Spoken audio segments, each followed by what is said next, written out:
সুখদা রানী YouTube চ্যানেলে আপনাদের সকলকে স্বাগত জানাই। আশা করি ভালো আছেন। আজ অনেক দিন পরে sixth pay commission, West Bengal গভর্নমেন্টের সিক্স পে কমিশনের যে রিকমেন্ডেশন, সেই রিকমেন্ডেশনটা প্রকাশ্যে এসেছে। দেখতেই পাচ্ছেন ভলিউম 1 পার্ট 1। তো এই সিক্স পে কমিশন গঠিত হয়েছিল অভিরূপ সরকার মহাশয়ের চেয়ারম্যানশিপে। তো সেইখানে দেখুন এই রিকমেন্ডেশনটা এখন প্রকাশ্যে এসেছে। এখানে আমি দুটো বিশেষ জিনিস আপনাদের সঙ্গে শেয়ার করব। দেখুন এই রিকমেন্ডেশনটা, এখানে অভিরূপ সরকার মহাশয় চেয়ারম্যান, তার সই রয়েছে। তো এখানে ডিএ এবং এইচআরের কী রিকমেন্ডেশন ছিল sixth pay commission West Bengal government এমপ্লয়ীদের জন্য, যে সিক্স পে কমিশন হয়েছিল, সেখানে ডিএ এবং এইচআরের কী রেকমেন্ডেশন ছিল সেটাই আমি আপনাদের সঙ্গে শেয়ার করব। তো দেখুন অনেক কথা লেখা আছে। মোটামুটি এখানে এই যে পিডিএফটা আছে ভলিউম 1 পার্ট 1-এর, সেখানে 137 পাতাতে এই কথা বলা আছে। দেখুন, in view of the above, অর্থাৎ এইখানে যে কথাগুলো বলা আছে এই পে কমিশনের রিকমেন্ডেশনে, এতক্ষণ ধরে এই পর্যন্ত যা বলা আছে তার দিকে নজর রেখে, মানে সেইটা বিবেচনা করে দ্য কমিশন অর্থাৎ সিক্স পে কমিশন রিকমেন্ডস মানে হচ্ছে সুপারিশ করছে, দ্যাট যে দ্য স্টেট গভর্নমেন্ট রাজ্য সরকার may from time to time decide the quantum of dearness allowance to be given to the employees taking into consideration the financial resources available to the state government. অর্থাৎ দেখুন এখানে কি বলছে, that যে the state government may from time to time decide, অর্থাৎ সময়ে সময়ে তারা সিদ্ধান্ত নিতে পারে, the quantum of dearness allowance, অর্থাৎ কোয়ান্টাম মানে পরিমাণ, ডিয়ারনেস অ্যালাউন্স মানে মহার্ঘ ভাতা বা ডিএর যে পরিমাণ, to be given to the employees, কর্মীদের যে ডিয়ারনেস অ্যালাউন্স দিতে হবে সেইটা রাজ্য সরকার সিদ্ধান্ত নিতে পারে সময়ে সময়ে, অর্থাৎ সময়ে সময়ে যে ডিএ দিতে হয় রাজ্য সরকারের কর্মীদের, সেই ব্যাপারে তারা সিদ্ধান্ত নিতে পারে। মে ডিসাইড মানে সিদ্ধান্ত নিতে পারে, টেকিং ইনটু কনসিডারেশন, এই জায়গাটা খুব ইম্পর্টেন্ট, টেকিং ইনটু কনসিডারেশন বিবেচনা করে, দ্য ফিনান্সিয়াল রিসোর্সেস অর্থনৈতিক সংস্থান available two the state government, অর্থাৎ ওই সময় রাজ্য সরকারের কাছে অর্থনৈতিক সংস্থান কীরকম আছে, অর্থাৎ অর্থ তাদের দেওয়ার ক্ষমতা আছে কি না বা সংস্থান কেমন আছে, সেই অনুযায়ী তারা সিদ্ধান্ত নিতে পারে। এটা পে কমিশনের রিকমেন্ডেশনে বলা আছে। আশা করি আপনারা বুঝতে পেরেছেন।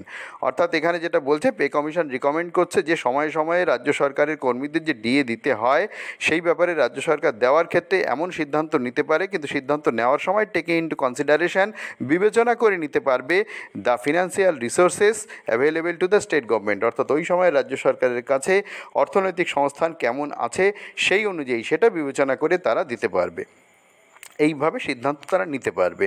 আশা করি আপনারা বুঝতে পেরেছেন এই লাইনের অর্থ। তারপরে বলছে, the state government shall not be required, state গভর্নমেন্টের দরকার হবে না, টু অ্যাডহেয়ার টু মান্যতা দিতে, the prevailing all India consumer price index, যেটাকে এআইসিপিআই বলেন আপনারা বা আমরা বলি, তাহলে the state government shall not be required, state গভর্নমেন্টের দরকার হবে না মেনে চলা prevailing all India consumer price index, এআইসিপিআইকে মান্যতা দেওয়ার প্রয়োজন হবে না, মেনে চলার প্রয়োজন হবে না, for the purpose of granting or fixing or enhancing, কোনো ডিএ অনুমোদন করার ক্ষেত্রে বা ফিক্স করার ক্ষেত্রে বা ঠিক করার ক্ষেত্রে বা ডিএ বাড়ানোর ক্ষেত্রে এআইসিপিআইকে মান্যতা দেওয়ার কোনো প্রয়োজন রাজ্য সরকারের হবে না।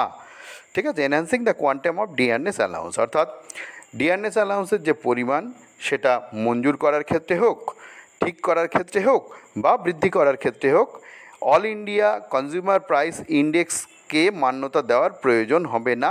এইটা সিক্সথ পে কমিশনের যে রিকমেন্ডেশন সেইখানে বলা আছে। তাহলে মূল কথা এখানে দুটো, একটা হচ্ছে যে ডিয়ারনেস অ্যালাউন্স যেটা দেওয়া হবে রাজ্য সরকারের যে অর্থ ভাণ্ডার আছে তার কতটুকু সংকলন আছে, মানে কতটুকু দিতে পারবে সেই অনুযায়ী, ফিনান্সিয়াল রিসোর্স কতটুকু সেই সময় আছে সেই অনুযায়ী তারা সিদ্ধান্ত নিতে পারবে, সরকার সিদ্ধান্ত নিতে পারবে। তারপরের লাইনে যেটা বলেছে, এআইসিপিআইকে মান্যতা দেওয়ার দরকার নেই ডিএ বাড়ানোর বা মঞ্জুর করার জন্য। তো এইটুকু কিন্তু ভেরি ইম্পর্ট্যান্ট, এটা অনেকেরই আমাদের জানা ছিল না, এখন যেহেতু এটা প্রকাশ্যে এসছে তাই আমরা জানতে পারছি। এইবারে আসুন এইচআরে বা হাউস রেন্ট অ্যালাউন্সের ক্ষেত্রে সিক্সথ পে কমিশনের রিকমেন্ডেশন কী ছিল। তো দেখুন এখানে অনেক কথা আছে, আপনাদের কাছেও হয়তো হোয়াটসঅ্যাপে এগুলো ঘুরে বেড়াচ্ছে, তো আপনারাও পড়ে নিতে পারবেন। আমি যে মূল জায়গা দেখুন 139 পাতায়, ভলিউম 1 পার্ট 1-এর 139 পাতায় এই কথা বলা আছে। দেখুন কি বলছে, the revised house rent allowance of the employees falling within the purview of this part subject to the existing terms and condition may be fixed. এখানে যেটা বলছে সেটা হচ্ছে যে সমস্ত এমপ্লয়ীদের এই রিভাইজড পেটা লাগু হবে যে সমস্ত এমপ্লয়িদের ক্ষেত্রে, তাদের revised house rent allowance fix করা হচ্ছে। দেখুন কি বলছে, মে be fixed at 12% of the revised basic pay. তো 12% যে বেসিক পে যেটা রিভাইজড হবে ষষ্ঠ বেতন কমিশন অনুযায়ী, তার উপরে 12%। আগে 15 ছিল পঞ্চম বেতন কমিশনে, ফিফথ পে কমিশনে, সেটাকে কমিয়ে 12% করা হয়েছিল, সুপারিশ করা হয়েছিল ষষ্ঠ বেতন কমিশনে। দ্বিতীয়টা খুব ইম্পর্টেন্ট, একটু খেয়াল করুন, the revised upper ceiling May be fixed at ₹10,500, that is 1.75 Times of the existing ceiling of 6,000।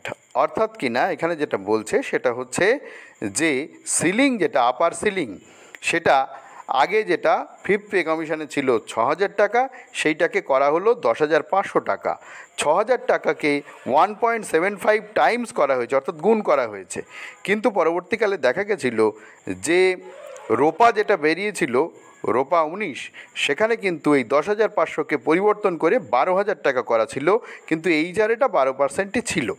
তো আশা করি আপনারা বুঝতে পেরেছেন। তারপরে এখানে কিছু কথা বলা আছে হাজব্যান্ড ওয়াইফ দুজনের ক্ষেত্রে, দুজন যদি দূরত্বে চাকরি করে সেক্ষেত্রে কত দূরত্ব সেটা সরকার ঠিক করে দেবে, কোন দূরত্বের ক্ষেত্রে তারা উভয়ই এইচআরে তুলতে পারবে। যাই হোক, মূল যে জিনিস সেটা হচ্ছে এইচআরে রিকমেন্ডেশন কী ছিল আর ডি এর রিকমেন্ডেশন কী ছিল, সেটা আমি আপনাদের সঙ্গে এই ভিডিওতে শেয়ার করলাম। আশা করি মোটামুটি আপনাদের কাছে পরিষ্কার হয়েছে। আরও ইম্পর্টেন্ট অনেক কিছু আছে, তো যদি কখনও সেরকম কিছু মনে হয় বা সুযোগ পাই অবশ্যই আপনাদের সঙ্গে শেয়ার করব। ভালো থাকবেন। চ্যানেলে যদি নতুন হয়ে থাকেন চ্যানেলটাকে সাবস্ক্রাইব করে সঙ্গে থাকুন এই ধরনের ভিডিওর আপডেট সবার আগে পাওয়ার জন্যে।